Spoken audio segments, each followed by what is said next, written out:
Hi mga kabayan! Welcome to San Francisco, home of the iconic cable car system.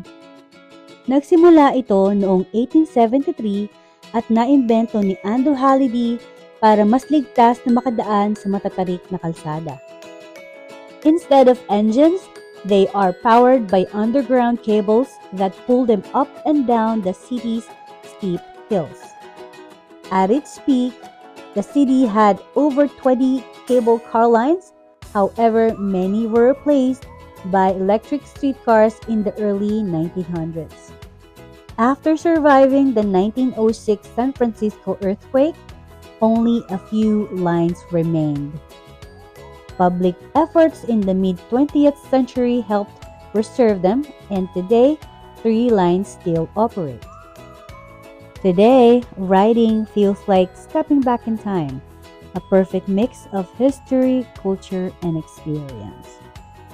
Kaya kung mapunta ka sa San Francisco, huwag mong palagpasin ang pagsakay dito.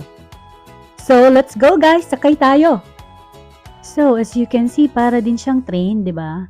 Pero kasi yung train, syempre may sarili siyang engine, and ito naman, centralized yung pagpapaandar sa kanya.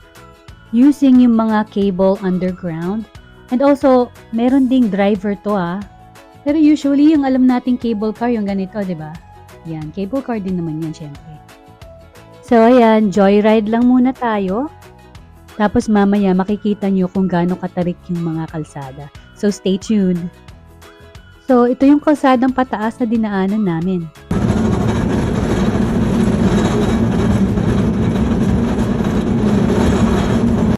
So, yan, pataas yan. Tapos, dito sa left side, makikita nyo yung mga bahay, mga old houses or buildings. Very nice yung mga yan. And, next time sa vlog natin, ifo-focus naman natin sa mga Victorian houses dito sa San Francisco. So, yan. Okay, so makikita nyo dito sa car, meron siyang parang side rails, diba? So, dyan pwedeng sumabit yung mga pasahero kapag puno na. So, ang saya pag nakasabit. Parang jeep lang or tricycle sa Pilipinas. So, I believe this is part of Chinatown already. So, yan. Tatawid si ate, naka-scrub suit. So, I believe galing siya dito sa building na yan sa left side. Because it says on the building,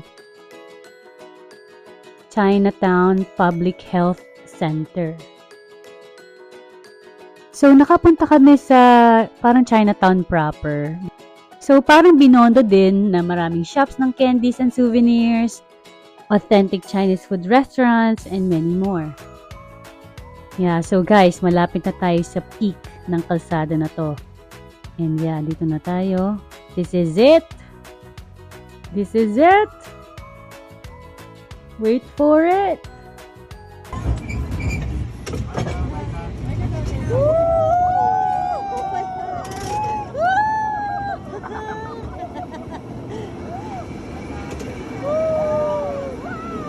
Guys, ganun yung ride.